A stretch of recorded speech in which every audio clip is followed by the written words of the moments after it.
Welcome back. This is my second video. In this video, I would be demonstrating how I mark up my chart.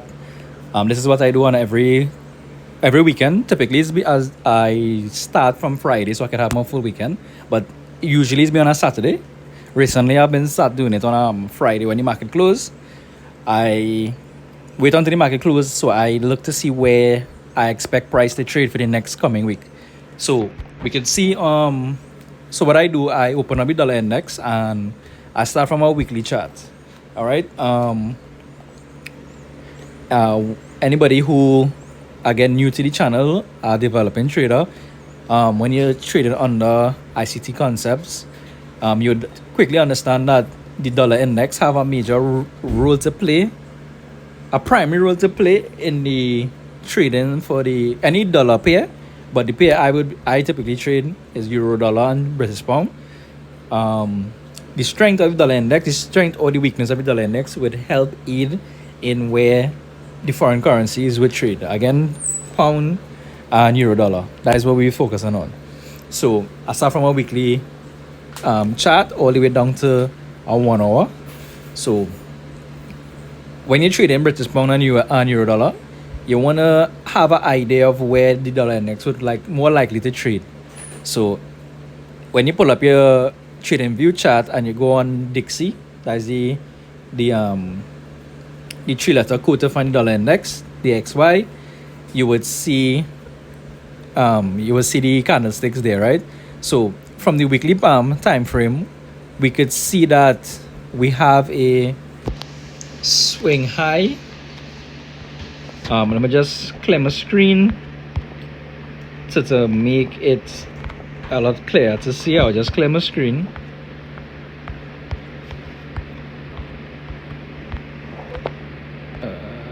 Clear my screen. Right.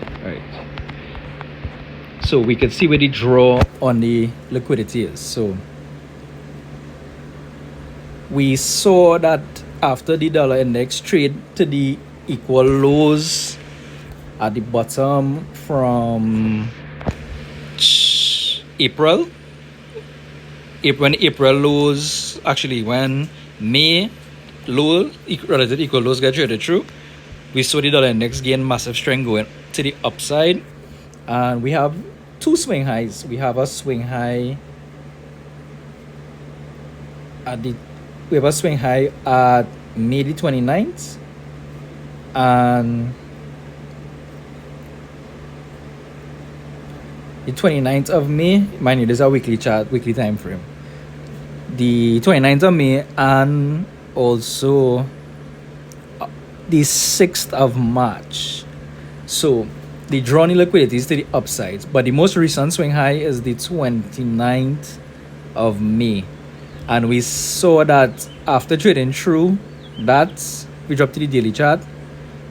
After trading through the swing high on the 29th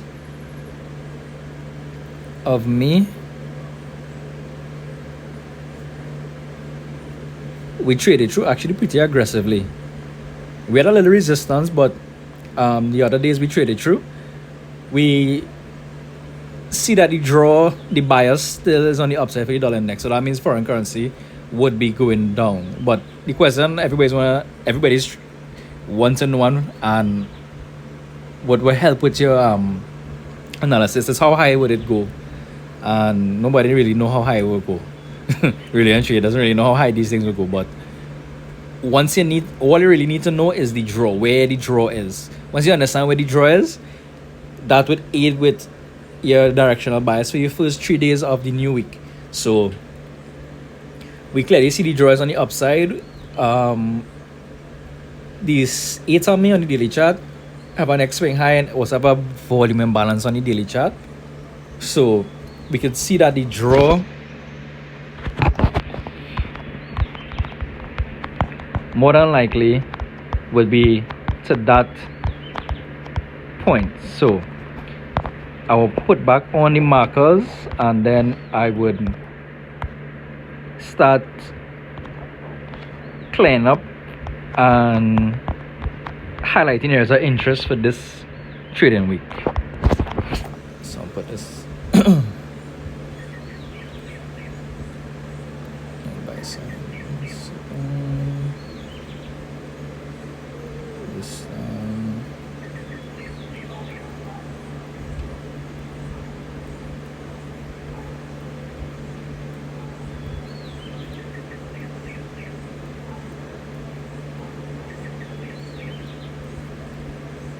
Alright, so we have daily volume imbalance here. We saw Thursday we trade into the volume imbalance and we had a rejection, and then immediately we dropped our 1 hour chart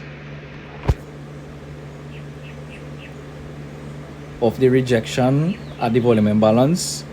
Price trade back up on Friday.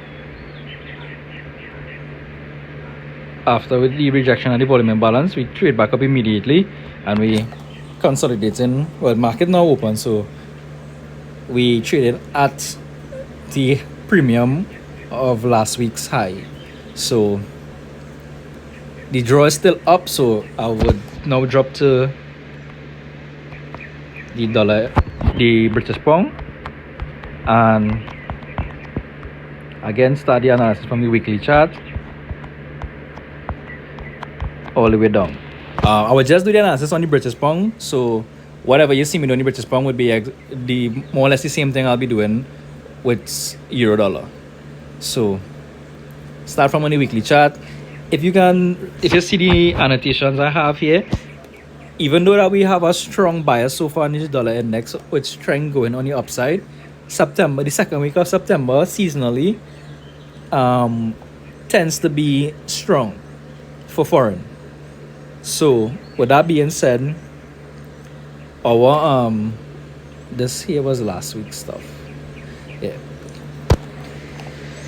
we can anticipate that this week it will have some days where price will be bullish, but overall the bias is on the downside. So any bullishness that we see this week, we can safely say that okay, that is that could be a false breakout. If for lack of a better term, it could be a false breakout. So what we'll do, we drop down to the day chart, and what we'll annotate is the sell side liquidity, nearest sell side liquidity.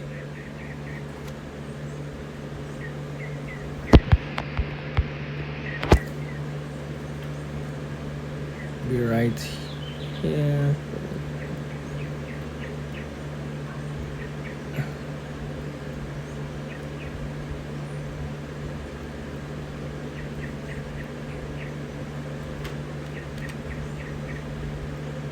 Alright, so this is the nearest draw of sell side.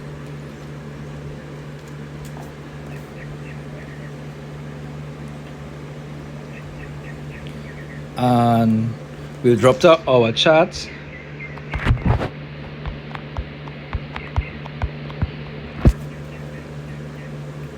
And what I do every week when the market open, I always put a trend line at the opening price. Sunday's opening price and Monday's opening price. Every opening price at 12 o'clock, I always highlight that and extend it out for the entire week. That would help you know as when you already have a higher time frame bias. Well, you understand, okay, in a particular model, if it's a buy model, a buy program or sell program, if you have a bias already for the week or for that period in time, trading period in time, when you highlight the day from the opening price at noon, midnight, New York time, it helps you identify where you're at in the PDRA matrix. And PDRA matrix meaning premium or discount. And when we already arrive at a bias, okay, we know that the dollar index reaching for higher prices and foreign currency is supposed to be going lower. Whenever we see foreign currencies trading above the opening price, then that means we're in a premium market for foreign, even though the underlying narrative is bearish. So at that point, we can look for the imbalances in the premium to anticipate where price would want to go to fulfill the imbalance before continuing in the higher time frame particular direction.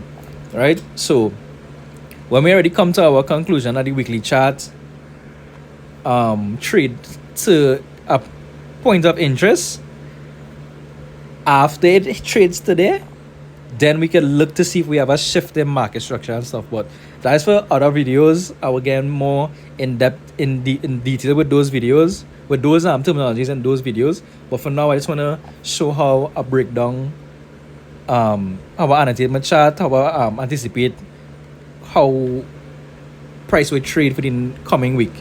So this video is just to highlight that. So this for the Euro, for British pound, I would just anticipate the prices to continue on the downside and fill the daily take this daily sell side liquidity, and if we continue trading down underneath the weekly swing low on the British pound, and we trade underneath this swing low here, I can anticipate that this volume imbalance on the weekly chart might be the next draw. That is only if we continue going down after this swing low in blue don't get respected and continue trading through. So, but for now, the low hanging fruit objective would be that low on the weekly and the relative equal lows on the daily, which would be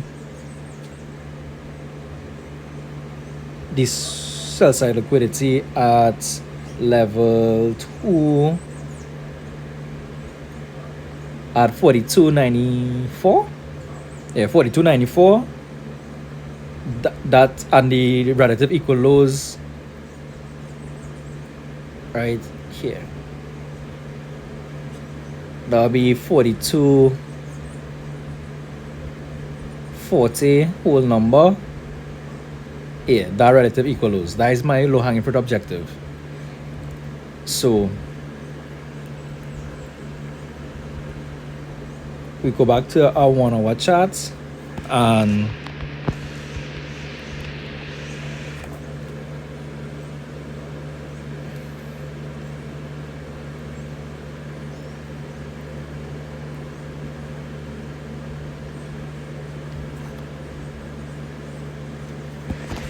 one-on-one 15-minute time frame, and I'll just highlight imbalances and equal levels. So if you're familiar with ICT, you will be familiar with the fair value gap theory. All equal highs, it would have liquidity above those highs and liquidity above equal lows. Clean highs and clean lows and relative equal highs and relative equal lows, they have liquidity sitting underneath those levels that the market would tend to trade towards. So we saw that the market opened really high and then immediately trade off. So when I see things like that, I anticipate that liquidity will be above the opening price, so the swing high above the opening price. So at level 51.42, there would be a buy side liquidity pool, and above that would have an imbalance. So that would be an area where if we see price trade up into there, we could already anticipate, okay, we're in a premium market. We can look for shorts at a particular day or the week, a particular time of the day. I'll get into that again in other videos coming up, but this video I'll just be highlighting areas where I would want the market to trade to, and then I would initiate from there. So we have a gap in price here, fair value gap on the 15 minutes.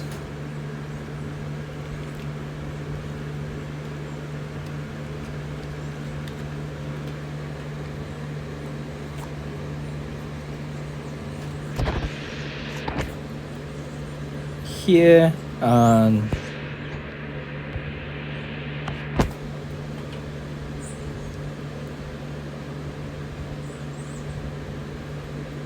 we have a buy side liquidity pool above here.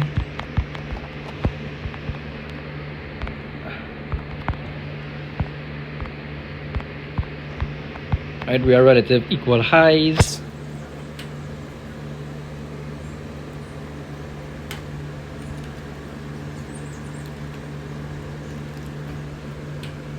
At this level, 51.42. And we also have a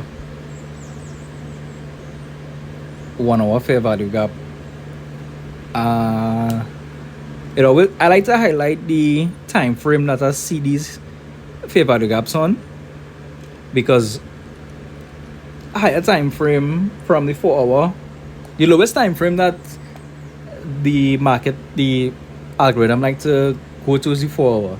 So I realize when I highlight the time frame that I see the gaps and imbalances on price at, it gives you a great deal of comfort to know that, okay, the higher time frame areas of interest being traded into, so you're just waiting for a particular signal to get you involved into that particular trade. So I just really like putting the time frame that I see these imbalances on. You don't have to do it, but it helps me a lot. And that is really it with doing a chart on a weekend. It doesn't be much. Yes, basically you're just looking for the weekly candle direction. You're looking for once you come to the conclusion of where you think the weekly candle would want to trade from the when you look at the weekly chart, you just wait for the week to open. You look at what time of the year you're in, which is your seasonal tendency, and you want to look for, after you get the weekly candle direction, you want to get your weekly profile. And when you hear me say weekly profile, that is just really and truly where you expect on a particular day where you expect your price to trade. But I'll get into more into detail with that in further videos. But for now, I just really wanted to show how I view the chart, how I view price in terms of from the higher time frame perspective, and how I use the dollar index to aid in that bias, aid in that that bias. So we will wait for Monday, Tuesday, Wednesday. Those we wait for those days for London. We wait for price to trade into the area of interest, and then we activate based off of price at that time. This week we have a lot of news coming in, and news will only push price to the level you already anticipate. If the only news that we stay away from is CPI, non-farm payroll, and FOMC. Apart from that, any other news driver that you see on forex.com, Forex Factory, sorry, that news would aid in the direction that you're supposed to already anticipate. So if for some reason you thought price was going somewhere else and the news pushed it somewhere that you didn't think, then you was already offside with your analysis. So that's something always to keep in mind. The news does really break up high resistance liquidity areas. If price taking too long to trade today or through it, the news will push it. The news is how it does cover up the algorithm or whatever, but news does only drive price in the direction you already anticipate. Always keep that in mind. So that'll be it for this video. And this week here I'll be posting if you can call it live while price going on. I'll be recording everything and be talking what I expect price to do, and we'll see how we play out from there.